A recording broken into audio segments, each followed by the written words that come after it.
Ladies and gentlemen, this is the Hong Kong International Sevens, and welcome to the jungle.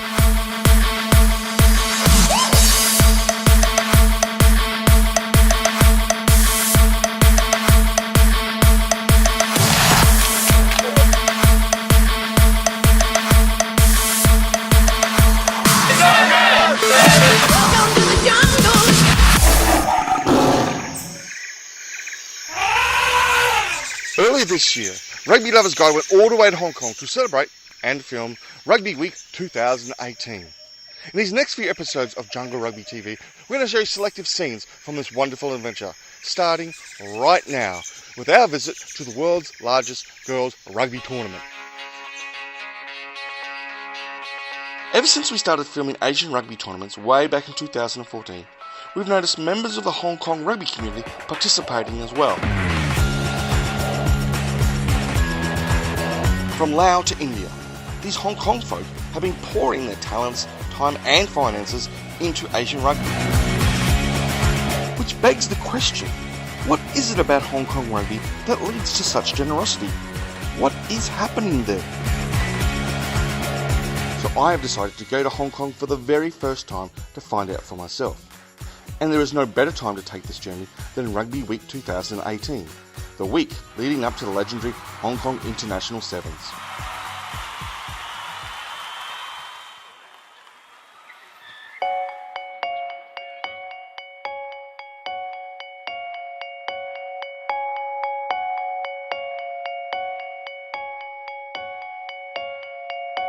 Started obviously 12 years ago with a small group of girls who just wanted to try and play more rugby.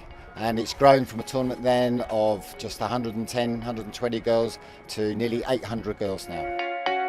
Touch rugby for the under 6s and under 8s. And above that, it's full contact all the way through to under 19s. The under 12s, we have a team from Singapore. And then for the under 14s, 16s and 19s, we have 15 teams from overseas. And they come from Guam, Singapore and Australia. What do you think of this tournament? Yeah, I really enjoy this. It's good versing other countries and stuff. It's a good experience. I think it's just seeing people again that we've played against before and meeting new people and getting together with everyone. It's great fun, a lot of competition.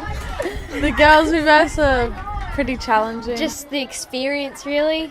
Love playing rugby, and being able to play international is just amazing. It's actually pretty exciting for me because it was my first time overseas, so I haven't really been anywhere really far away from where I've lived, so it's actually been a really exciting trip.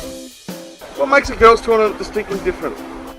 It's very much about camaraderie. They do like together, they play together. What's it like playing for Sandy Bay? It's great. Pretty cool. Pretty sick, man. Who's the laziest? Kenzie! That's probably me. She chooses netball over rugby. Gabby up! Izzy! Who's the naughtiest person? They support the other teams as well. They're all in it for the sport. And just getting together, having a good fun, but playing competitive rugby. And there is no better example of combining good times, hard rugby and international touring than the Guam team. My name's TJ Atta. I'm the coach for the Guam teams. Real small island, about 30 miles long, 8 miles wide at the thinnest point. A little bit over 160,000 people. We have 2 Guam teams here, a total of 18 ladies. The first tournament for all of these ladies. It's amazing because we don't really have a lot of rugby on Guam. It's still a developing sport, and it's nice to see that the rest of the world enjoys rugby just as much as Guam does. It's school-based, so we only have them for basically 3 months out of the year, so it's very hard to develop, do this continuous development of skills. Our best skill is actually our physicality.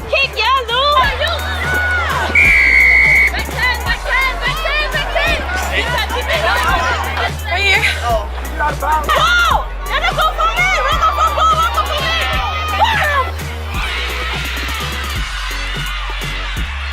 Our main goal is to represent our island well, our character, our island values, as hard work. Respect is a big thing, physicality, and never giving up.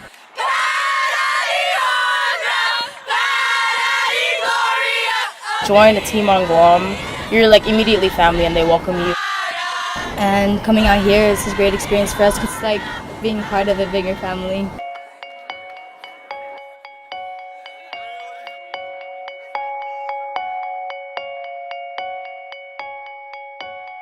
Well, it's been action-packed weekends, so about 800 girls taking part in 280 games, 16 teams from overseas.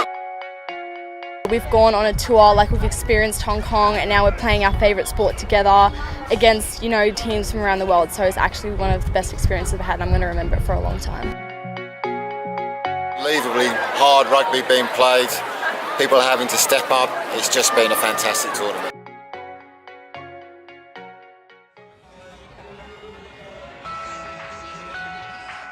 One, two, three, Morning after the night before. The night before was the Caroline Rugby Fest dinner.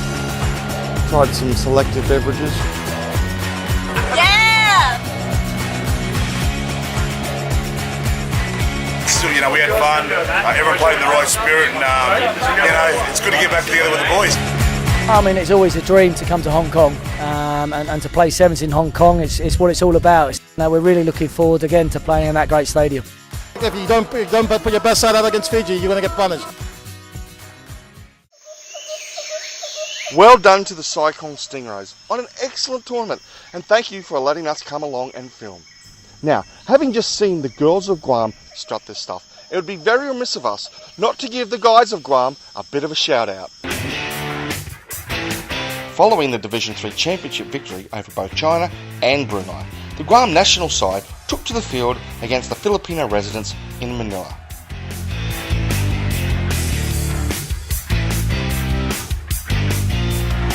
This game made it 3 games in just 5 days for the travelling Guam boys. It was a high screen and entertaining match, with the home side holding off a late Guam comeback for a tight victory.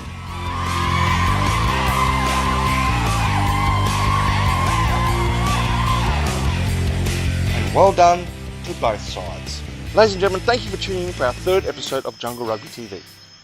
Next time we return back to Hong Kong for another adventure, as well as heading across to Kuala Lumpur to see if the KL Tigers can pull off another junior rugby tournament, this time against all odds. And also don't forget to follow us on Facebook, where you can follow all our latest rugby action, including a mini documentary we've made about the Nak Suu Academy in Bangkok. In fact, we're going to leave you with a small clip, a small sample of that documentary right now.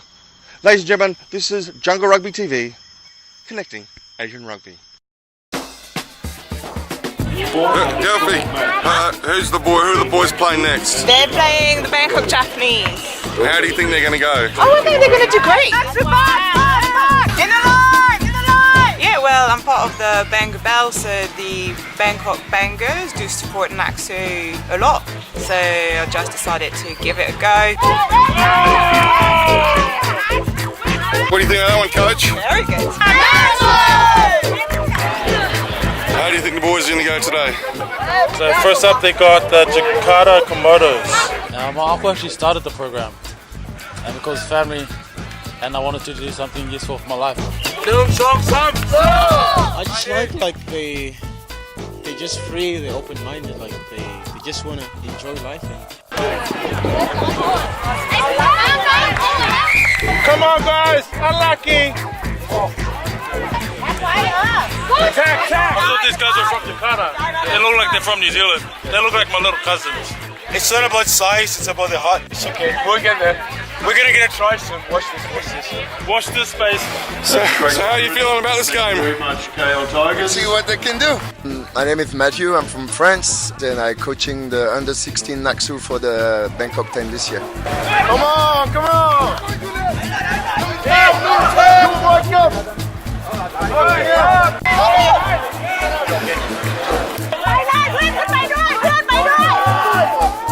First try of the day, finally.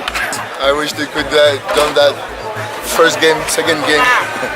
But most important, they need to have fun. Is that what you're looking for most in every game? Yeah.